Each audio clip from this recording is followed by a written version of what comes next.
Hey everybody, we're here with Fontanilla, and this is one of those ladies that is kind of wandering around, and she's not got like all the flashy gear on that makes you go, oh wait, who's that, right? Because you got glitter, you got gold, but you've got something even better.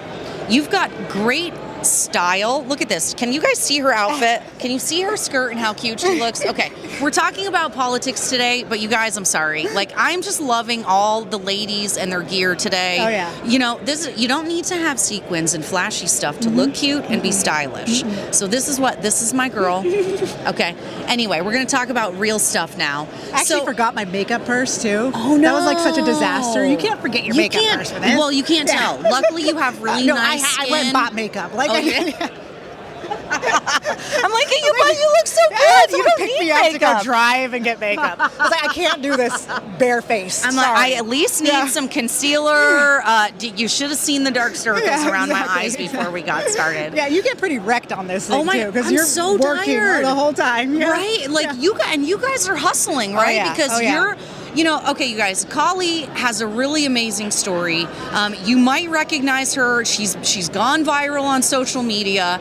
You are one of the teachers that has been very vocal speaking out about what's going on in the public school system. So that's tiring, you guys. Everybody wants to talk to this girl. They want to say, what are you doing? What's going on? How'd you get the courage to stand up? And so that's the thing. So that's a good question to start with. You know, how long were you a teacher? 15 years. 15 years. Public school teacher in California. I taught the English learners and the low readers. So I had a lot of students coming in ninth grade who couldn't even decode. They were so behind in their reading. Oh my gosh. And then I'm seeing them get classes on woke nonsense. I'm like, can we spend more time making sure our kids can read and write before we teach them to hate white people? No, okay. I think we need to teach them to hate people first, okay? What do you mean, math? Yeah, exactly. No, we need to be racist. Yeah. I think that's one of the things that's so weird about it is that these folks don't even realize that they're the racists. So what was it like for you to be in the school system, see all this stuff going on? What was like the final straw and the trigger where you said, all right, enough is enough? When I started receiving lessons on Black Lives Matter.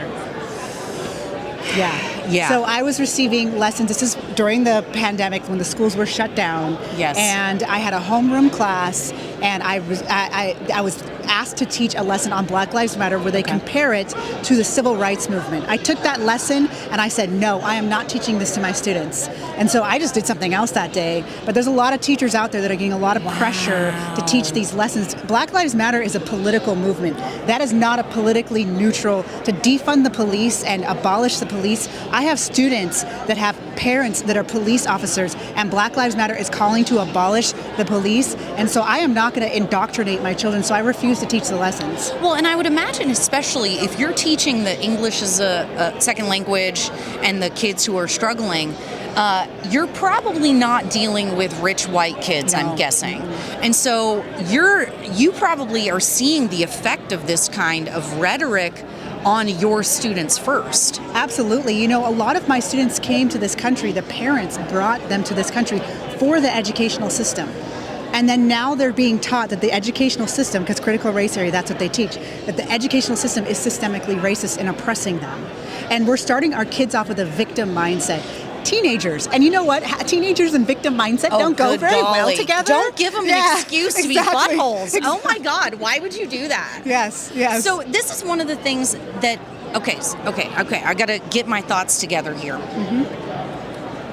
I totally just lost my train of thought. Oh my God, there's so much to it. You need one of those smart students to like get to help finish your sentences. I know, right? Yeah. Well, you know what it is? We start talking about this stuff, and it's so crazy that my mind I have all these questions, and I'm like, what is going on? Okay, so we were talking about the kids. They come here for the educational system. Black Lives Matter. And so I'm really curious So my question started with, I wonder if these people realize they're racist. Yeah. These folks came here for the better opportunities. Yeah. So, this is what it was. I know what it was. Okay, good. you guys, Yay! I got it back. Okay. So in education, and I learned this from my sister, so that's how I know this is an educational concept. people rise to the level of expectation. Absolutely. Okay, so this was something my sister, a public educator, a science teacher, taught me, I don't know, at least a decade ago. She's very into, making sure that she has the best, newest thing to teach her kids.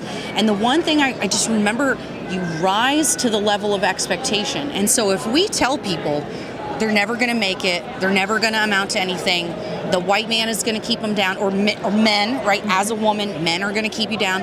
If I take all that on and I absorb that and believe it, then where is my room to rise, right? Then I'm going to rise to the lowest level of expectation ever. The victim mindset's absolutely toxic, and that's what critical race theory does. I actually wrote a guide against critical race theory for Blexit, which is Candace Owens' organization. Okay. It's a 25-page free guide that you can download on Blexit.com. Okay, Blexit.com, you guys. It shows all of the lessons and what it looks like, because what the American media has done, the mainstream media has done, is lie to the American people about critical race theory. And on top of that, the left is also hiding it. So this is where you can see what the lessons look like, what these kids are being taught, and also how to counter it and why it's not good. Okay. Yes. What's the name of it again? So you go to Blexit.com and get their Blexit.com. guide against critical race theory. Guide against critical race theory. Yeah. So that's one of the things that's so important, is you got to give them tools. Yes. And one thing we were talking about before we got started was how hidden it is into the curricula. So it's not even necessarily like black people are victims and white people are the oppressor. It's getting to that point, though. The lessons that I saw actually had that. Yes. Oh my God! What? Okay, so sometimes it even is that direct. It is that. But you were saying that it was so innocuous that it was like, it was like a math question about an amusement park. Yeah. And the amusement park becomes the talking point for the teacher to basically talk about class issues about who would be able to go to an amusement park or not. Yeah, exactly. I mean, what is that? And so here's the thing that's happening. We have all of the older generation of teachers, they're retiring and leaving the profession. And we're getting a new generation of teachers coming in that have been radicalized by their college education. Okay. And they're pushing that on our children. I'm seeing it. In my 15 years of teaching, I saw all of those golden teachers that we love. Transition, and now all of these new teachers are coming in. That's why when you see those TikTok videos and libs of TikTok, of these crazy non-binary weirdos teaching our kids, they're all like under 35 or so. It's this new generation of teachers coming in. True. And they are activists. They're actually not there to make sure our kids read and write. They're there to push their indoctrination. That is what it feels like. Yes. Oh, it's not just what it feels like; it's what it is. I mean, that's what you see these libs of TikTok does such a great job of She's an American curating hero. a list. American hero. Love you. Yes. Love you, girl. Thank you. But you just go, oh, this is what it is, and then people go, well, that can't be happening in my school, and then sure enough, we in Burlington, Vermont. Our town or our city, they've got the gender unicorn that they use to talk to kids about. That's for elementary kids. That's for the elementary kids. And so you're going, oh my God, why? Okay, groomer. Yeah. Right? And we were just talking to James Lindsay, who got banned off of Twitter for saying okay, groomer. But what else do you call it when people are talking to children about sexual ideas? Well, here's the problem. America gave permission to the government to start teaching about sex ed like 50, 60 years ago. And we I guess as a society, we decided the government and teachers do a better job at teaching sex to children than parents and and so we've already given them so much permission to do this. I mean, I don't think we realized. I remember seeing it in the 90s where all the rainbow clubs started opening. Yep. And you know what that is? That's a club where kids go and talk about their sexuality with teachers. And we just let that happen. Oh. And so now we're seeing the fruits of being too liberal with our children. Well, and this is, I remember when I was younger, okay, and my mom told me not to talk about her on my podcast. Yeah. Oh, I have had that with my family too, and it's like really hard not to. Sorry, Mom, I love you. This like, isn't me. It's not meant to be a cut. Yeah. But I remember when I was a teenager, and she was talking to us about sex, and hey, this is a thing, whatever. And I remember all of my friends being like jealous that my mom was willing to kind of talk to us and help us understand. And I think that like, that's where those conversations are supposed to be happening. You know what I mean? in the home with your parents, talking about what it matters. Okay, the stuff you see on TV is not real life. This isn't, whatever. But at the same time, I feel like our parents were too liberal with us. We need right? parenting classes. That's what we should be giving our kids instead of a gender identity class. Like, don't say, hey, Erica, since you're a teenager and you're going to be having sex anyway, let me go bring you to Planned Parenthood to get on the pill. It should have been like, hey, Erica, you're having sex? That's stupid at your age. And here's all the reasons why. Yeah, exactly.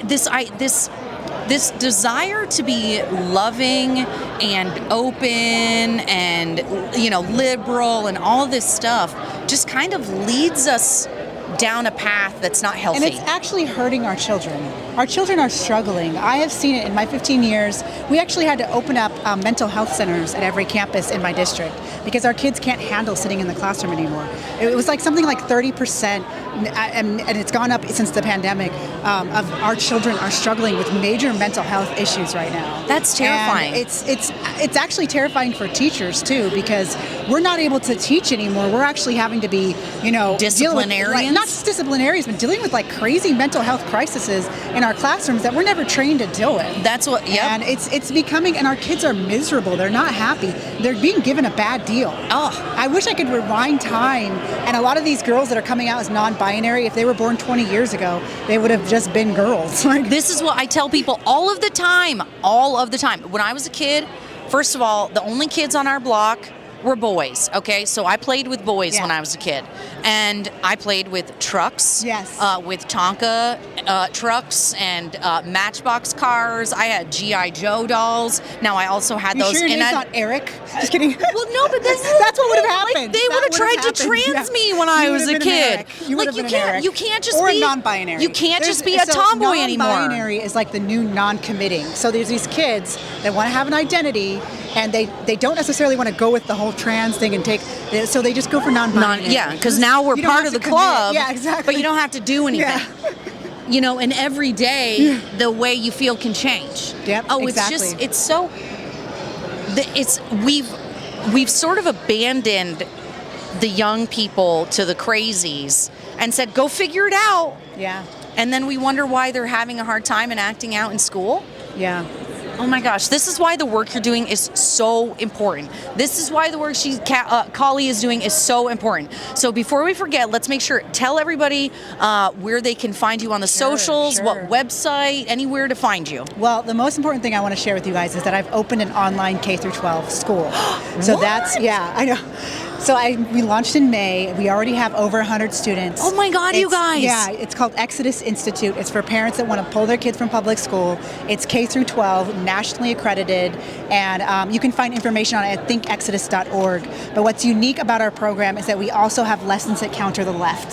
So I believe our children are being radicalized by the left. So we need to make sure that we have kids that are in 10 years, when these crazy leftist kids that have been radicalized want to push for a socialist government, we have our kids that are ready to fight back and say, no, this is why. Oh my God, I love it. Yeah, and that program is actually only $20 a month. The fully accredited is a little more, but the enrichment where I teach all of the anti-left stuff, that's $20 a month for parents. What, you guys? Okay, this is amazing. Okay, Exodus, what was it? Exodus Institute. Exodus Institute. So thinkexodus.org is where you go to the website. Okay, you guys. So this is exactly the kind of thing that we talk about all the time, right? Action. You see, we have to do something about it. It's not enough to say that the public education system is broken.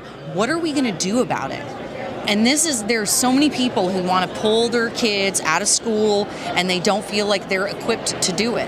And so that's one of the reasons I have a bookkeeping practice. It's called I Love Your Money. Yes. And we've started a training program for women to learn how to become bookkeepers so they can have a stay-at-home job. Yeah. And well, I mean, you might need it for your business too. That's what I'm saying. But we're doing it so that we can provide jobs for women so they can stay home, homeschool their kids, and take care of their kids. And so America's been given a bad deal with women going into the workforce. Yes. Because now we're letting the government raise our kids. And they're not doing a very good job. And now we do need to have a way for women to make money at home, because they've said, oh, now we need 2 incomes to survive in this horrible economy, right?